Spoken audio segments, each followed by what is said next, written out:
Reka mbasuze mbe n'ikaze mwese mukunda kandi mukurikira Isimu TV. Uyu ni umwanya w'amakuru mu Kinyarwanda ya none tariki 17 Kamena 2025. Amakuru yacu akaba agiye kwibanda kuri izi ngingo z'ingenzi zikurikira.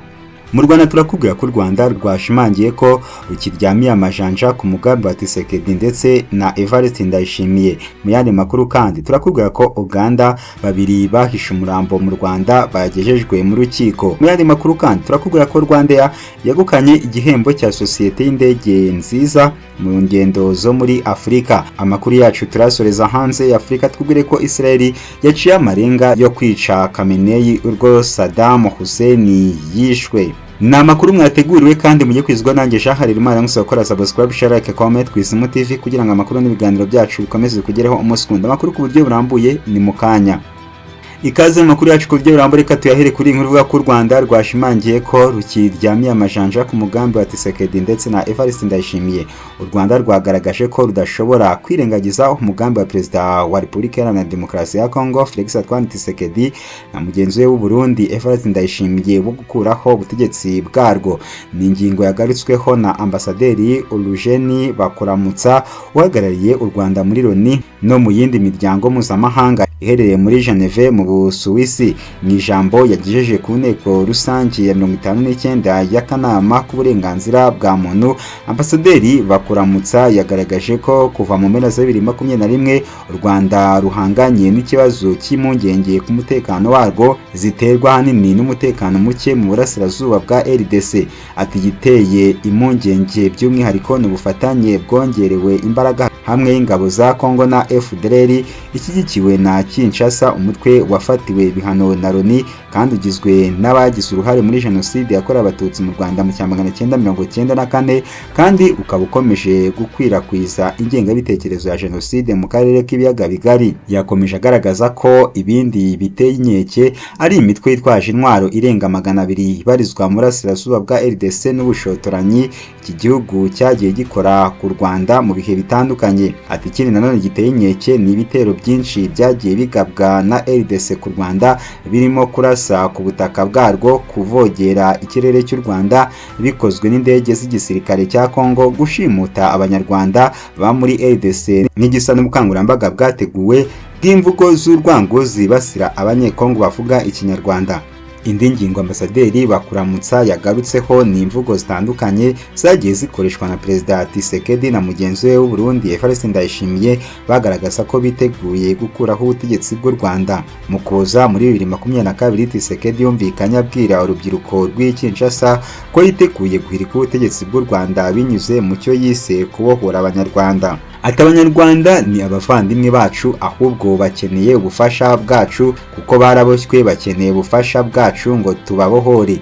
Ni abavandimwe bakeneye ko dushyira hamwe tukabakiza abayobozi babasubiza inyuma. Ni imvugo yaje kongera gushimangirwa na Perezida Ndayishimiye w'u Burundi muri Mutarama 2024 aho yavuze ko azakomeza gukora ibishoboka byose agafasha urubyiruko rw'u Rwanda kwibohora agakuraho ubuyobozi buriho. Muri iyi nteko rusange Ambasaderi Bakuramutsa yagaragaje ko aya magambo ateye impungenge kandi ko atigeze arenzwa ingohe.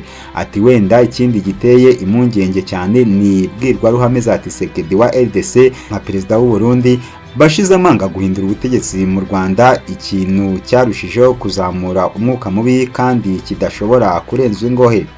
Yagaragaje ko ikibazo cya M23 cyaturutse ahanini ku kwirengagiza akababaro k'abanyekongo bavuga ikinyarwanda, ashimangira ko ntaho bihuriye n'amabanga, ashimangira ko ntaho bihuriye n'amahanga.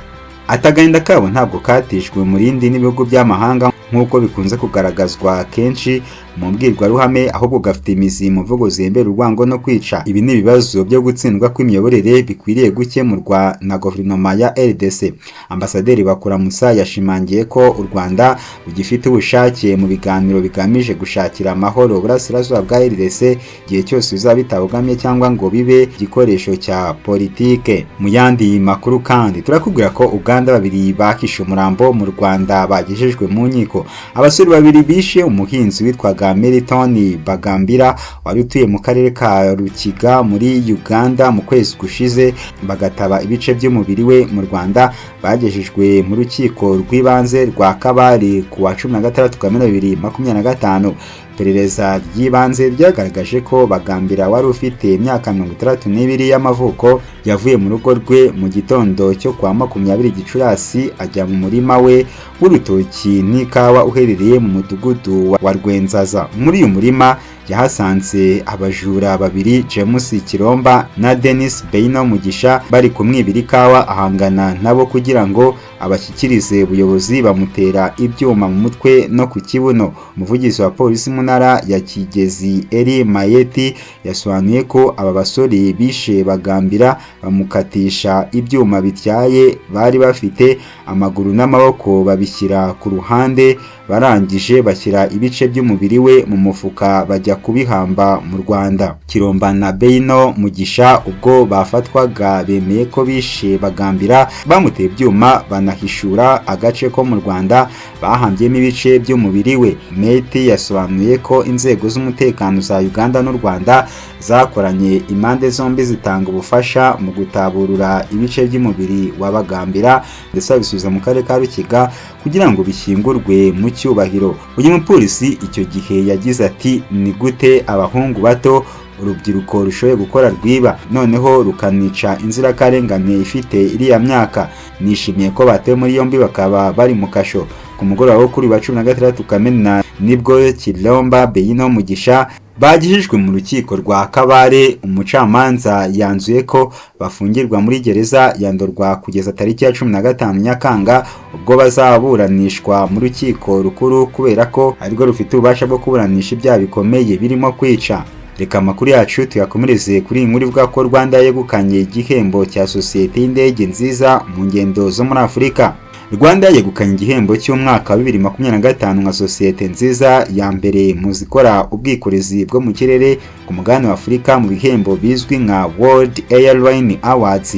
Igihembo Rwanda yegukanye kuri uyu wa kabiri tariki ya 17 Kamena 2025 yagihawe n'ikigo cya Skytrax gisanzwe gitanga ibihembo ku bigo by'indege n'ibibuga by'indege. Umuhango wo gutanga ibi bihembo by'umwihariko 2025 wabereye Paris mu Faransa, witabiriwe n'abayobozi ba sosiyete z'indege zo hirya no hino ku isi. Rwanda yari ihagarariwe n'umuyobozi w'agateganyo ushinzwe ibikorwa Ernest Mushi. Muri ibi bihembo Rwanda yahembwe nka sosiyete nziza ikora ingendo z'indege muri Afurika mu mwaka wa 2025. Mu butumwa iyi sosiyete yashyize hanze yagize ati, dutewe ishema no kwakira iki gihembo ndetse turashimira abagenzi bacu ku cyizere bakomeje kutugirira. Mwarakoze gukorana ingendo natwe, iki ni igihembo namwe ni icyanyu. Umuyobozi mukuru wa Skytrax Edward Plaisted yavuze ko Rwanda yegukanye iki gihembo kubera imikoranire myiza. Ati, Rwanda ikomeje kwerekana itandukaniro binyuze mu kwita cyane ku bijyanye na serivisi, kandi turashimira kuba yegukanye igihembo cya sosiyete y'indege nziza mu ngendo zo muri Afurika mu mwaka wa 2025 muri World Airline Awards. Iki kigo cy'indege cyashyizeho uburyo bw'imikorere bw'indashyikirwa mu cyiciro kirimo. Muri ibi bihembo Qatar Airways isanganwe imikoranire na Rwanda niyo yakize ibindi bigo by'indege ku isi, yakurikiwe na Singapore Airlines. Ku mwanya wa gatatu haza Cathay Pacific, umwanya wa kane wegukanwe na Emirates, uwa gatanu utwarwa na NA All Nippon Airways, mu gihe Turkish Airlines yaje ku mwanya wa gatandatu. Ku mugabane wa Afurika sosiyete y'indege yahize izindi ni Ethiopia Airways, biba inshuro ya karindwi yikurikiranya iyi sosiyete yegukana iki gihembo. Igihembo cyegukanwe na Ethiopia Airways gitandukanye n'icyegukanwe na Rwanda kuko yo yahembwe nk'ikigo gikomoka muri Afurika ariko gikora ingendo mpuzamahanga, mu gihe iyi sosiyete nyarwanda yo yahize izindi muri Afurika mu bijyanye n'ingendo zo kuri uyu mugabane. Muri 2025 Rwanda yari yaje ku mwanya wa gatatu mu bigo by'ubwikorezi bwo mu kirere byo muri Afurika bizwiho gutanga serivisi nziza no gufata abakiriya mu buryo utasanga ahandi, na cyane ko uru rwego ku mugabane wa Afurika ruri gutera imbere umunsi ku wundi. Rwandair ni sosiyete y'igihugu yatangiye ingendo ku wa mbere Ukuboza 2002 yitwa Rwandair Express. Muri 2009 yaje guhindura izina yitwa Rwandair, ari naryo ikoresha kugeza ubu. Rwandair ifatwa nka sosiyete z'indege ziri gutera imbere byihuse, ikora ingendo zijya hirya no hino muri Afurika, Aziya n'i Burayi. Mu ndege ikoresha harimo Boeing 737 800 NG, Boeing 377 700 NG, Bombardier Ki 400 NG na Airbus A330. Reka amakuru yacu tuyasoreze kuri inkuru ivuga ko Israel yaciye amarenga yo kwica Khamenei urwo Saddam Hussein yishwe. Minisitiri w'ingabo wa Israel Katz yahamije ko ibitero kuri Iran bikomeza kwisukiranya, anaburira umuyobozi w'ikirenga Ayatollah Ali Khamenei ko nibadahagarika ibitero ashobora gupfa urwa Saddam Hussein. Intambara hagati ya Iran na Israel yinjiye mu munsi wa gatanu, impande zombi zikomeza kurasana zikoresheje intwaro ziremereye kurusha izindi bafite.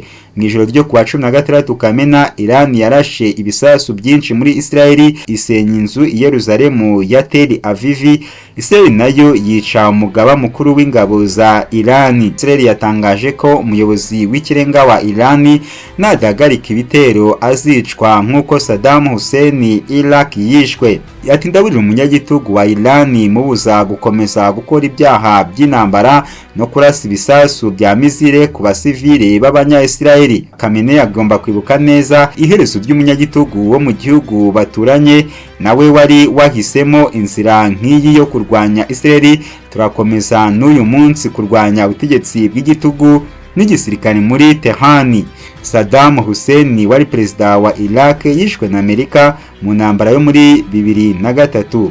Kazi yongeye kuburira abatuye Tehran ko bagomba guhunga mbere yuko ibyago bikomeye bibagwira. Ni amakuru mwateguriwe kandi mwagizwagaho nanjye Jean Harerimana. Musaba gukora subscribe, share, like, comment ku Isimu TV kugira ngo amakuru n'ibiganiro byacu bikomeze kugereho umunsi ku wundi.